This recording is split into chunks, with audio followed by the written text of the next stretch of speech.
जून का महीना है और गर्मी से सब बेहाल हैं, तो हमने सोचा आपको लेके चलते हैं एक ऐसी जगह पे जो आपकी सोच से परे है। जून में 20 से 40 फीट की स्नो, क्या सोच सकते हैं आप? नहीं ना?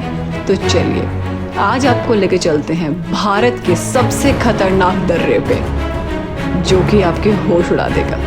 14,500 की हाइट पे ये इंडिया का सबसे खतरनाक दर्रा है।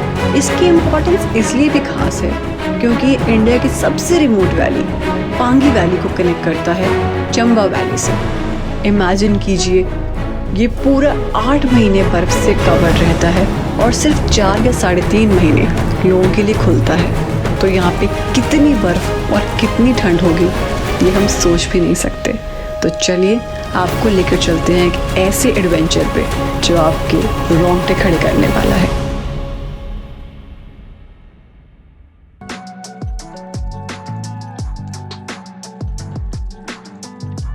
Hi guys, I am Pooja and on behalf of my husband Ankit, I welcome you to our YouTube channel. जी हाँ, इंडिया का सबसे खतरनाक पास सच पास पिछले हफ्ते ही खुल चुका है और क्योंकि हम वहाँ जा चुके हैं तो हमने सोचा क्यों ना आपको घर बैठे लेके जाएं एक एडवेंचर राइड पे। इस वीडियो में आपको बताने वाले हैं कि सच पास क्या है, सच पास कैसे जाएं, कहाँ रुके और कौन सी ऐसी वो गलतियां हैं जो हम बिल्कुल नहीं कर सकते, क्योंकि इस रोड पे गलती की गुंजाइश जरा सी भी नहीं है। ये वीडियो 2 सीरीज में बनने वाली है। फर्स्ट पार्ट में हम आपको लेके जाएंगे दिल्ली से सच पास और दूसरी वीडियो के अंदर हम लेके जाने वाले हैं आपको सच पास से इंडिया के मोस्ट डेंजरस रोड जिसका नाम है किल्लर केशवाड़। तो 2 एपिसोड के लिए सीट बेल्ट बांध लीजिए क्योंकि ये राइड काफी एडवेंचरस होने वाली है। दिल्ली से सच पास का सफर करीब 18 से 20 घंटे का है। क्योंकि ये सफर काफी लंबा है इसलिए जल्दी निकलना मैंडेटरी है। हमने ये सफर करीब 3 बजे सुबह के अपने यहाँ से शुरू किया। ये सफर हमने हरियाणा से होते हुए पंजाब में लुधियाना और फिर पठानकोट की ओर जारी किया। पठानकोट तक का रास्ता थोड़ा बोरिंग हो सकता है पर एनर्जी एंड एंथुसियाज्म हाई रखिए क्योंकि आगे वो नज़ारे आपका इंतजार कर रहे हैं जो आपने सोचा भी नहीं होगा।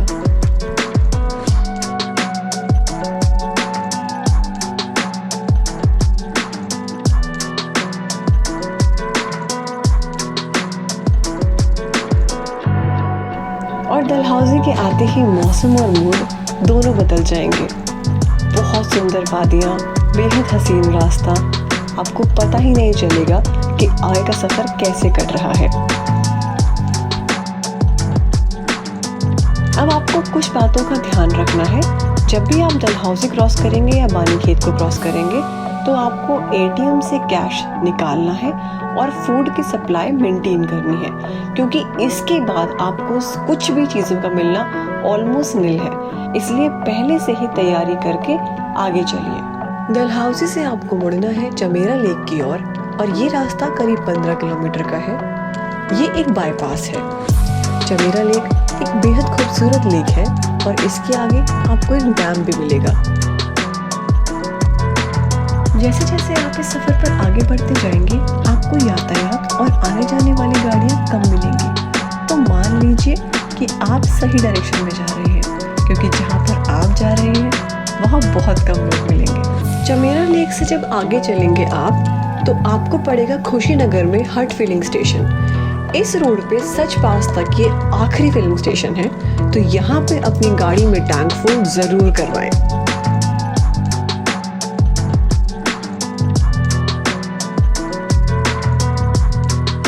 बैरागढ़ एक बहुत ही स्मॉल टाउन है और यहाँ पे बहुत बेसिक फैसिलिटीज अवेलेबल है। और शाम होते होते हम बैरागढ़ पहुँच गए। एक बहुत सुंदर सनसेट के साथ हमने इस दिन को ख़त्म किया। एक और चीज़ का ध्यान रखिए कि बैरागढ़ में आपको एक पुलिस चेक पोस्ट मिलेगी, वहाँ आपको रजिस्ट्रेशन करवाना है। ये ऑन द स्पॉट होता है। अब हम आपको बताएंगे कि बैरागढ़ में आप कहाँ रुके। नंबर 1 है PWD का गेस्ट हाउस जिसकी लोकेशन आपका दिल लुभा लेगी। PWD का रेस्ट हाउस सच पास के रास्ते पर पुलिस चेक पोस्ट के बाद आता है। यहाँ से सनसेट के नज़ारे बेहद शानदार है। नंबर 2 ऑप्शन है चामुंडा होटल। ये यहाँ का one of the best hotel है। बैरागढ़ एक बहुत छोटा गांव है, तो उसको देखते हुए यहाँ की फैसिलिटीज काफी अच्छी हैं। ये होटल बैरागढ़ में एंटर करते ही लेफ्ट साइड पे आपको दिख जाएगा। और नंबर 3 जो कि है मन्नत होम स्टे। अगर आप घर के जैसा खाना अनुभव करना चाहते हैं तो आप यहाँ पे रुकिए। यहाँ से भी नज़ारे बेहद खूबसूरत हैं। अगले दिन आपको सुबह जल्दी उठकर टाइम से निकलना है। वैसे तो आगे का सफ़र सिर्फ 2 से 3 घंटे का है, पर आगे आपको जो नज़ारे, जो वाटरफॉल मिलने वाले हैं वो काफ़ी टाइम कंज्यूमिंग होंगे, क्योंकि आपका मन ही नहीं करेगा उनको छोड़कर आगे जाने का। अगर आप उन लोगों में से हैं जो बैरागढ़ रुकना नहीं चाहते, तो आपके लिए आगे कैंपिंग ऑप्शन भी है। जी हाँ, आगे पड़ती हैं 3 कैंपिंग साइट, जिनका नाम है डींड, ट्राकर काला वन और सतरुंदी। बैरागढ़ से कुछ 15 मिनट की दूरी के बाद आती है पहली कैंप साइट, जिसका नाम है डिंड। अगर आप जंगल कैंपिंग में बिलीव करते हैं तो ये आप लोगों के लिए एकदम आइडियल लोकेशन है। यहाँ आप कैंपिंग का सामान लेकर आ सकते हैं, या फिर जो लोग यहाँ कैंपिंग कराते हैं उन कॉन्टैक्ट डिटेल्स हम आपको डिस्क्रिप्शन में दे रहे हैं।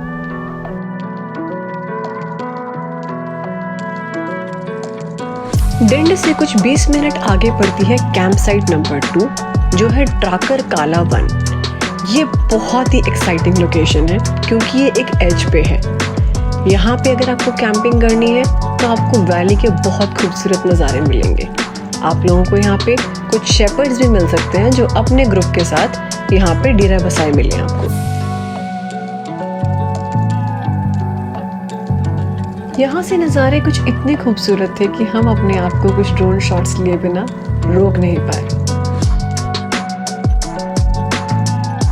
यहाँ से जो कैंप साइट नंबर 3 का रास्ता है, ये मान के चलिए कि आपकी असली जर्नी यहाँ से शुरू होती है। यहाँ से जो टेरेन शुरू होता है वो बिल्कुल अलग है। रास्ते खराब होते जाते हैं और एडवेंचर बढ़ता जाता है। यहाँ मिलेंगे आपको बड़े बड़े ग्लेशियर्स, जिनसे इतना सुंदर पानी बहता हुआ आपको दिखेगा कि वाओ, आप बिलीव ही नहीं कर पाएंगे।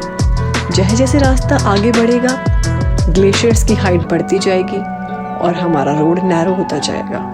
बहुत सारे ग्लेशियर्स क्रॉस करने के बाद आएगा हमारे वाटरफॉल्स का जोन। इतने सारे वाटरफॉल्स कि आप गिनते गिनते थक जाएंगे, पर हर मोड़ के ऊपर एक नया और पहले से सुंदर वाटरफॉल आपका इंतजार करेगा। इसके बाद आ गई है हमारी कैंप साइट नंबर 3, जिसका नाम है सतरुंदी।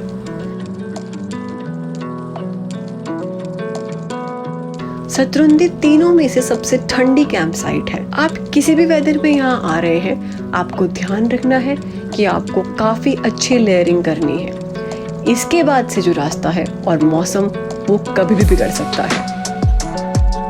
जैसे कि आप देख रहे होंगे कि हम बड़ी धूप में चल रहे हैं, लेकिन सामने से बादलों का एक जत्था हमारी ओर आ रहा है। देखते ही देखते सारी धूप गायब हो गई और हम बादलों के अंदर गायब हो गए।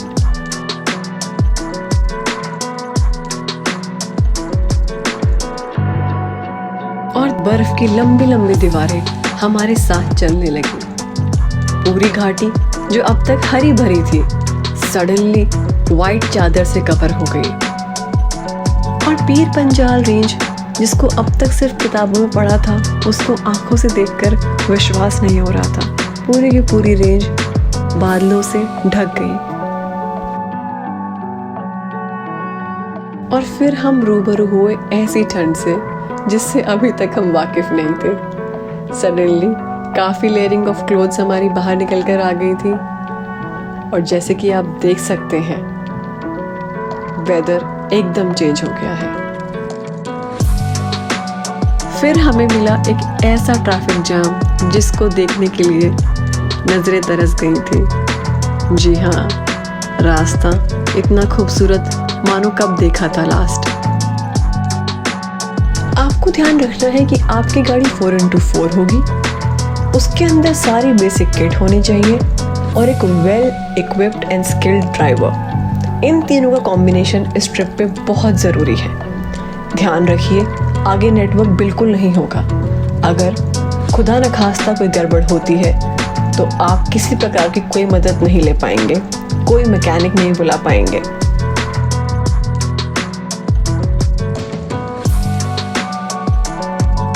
फिर आया वो मोमेंट जिसके लिए पूरा सफ़र मानो वसूल हो गया। जी हाँ, हम पहुँच गए सच पास पे। वो मोमेंट रियली में हम वर्ड्स में बयान नहीं कर सकते हैं। जब आप फाइनली उधर पहुँचते हैं, आप अपने जैसे क्रेज़ी एडवेंचरर लोगों को देखते हैं जो इतना लंबा सफ़र देख कर आए हैं सिर्फ इस मोमेंट को फील करने के लिए कि हाँ, हमने इसको अपनी बकेट लिस्ट से टिक ऑफ कर लिया है।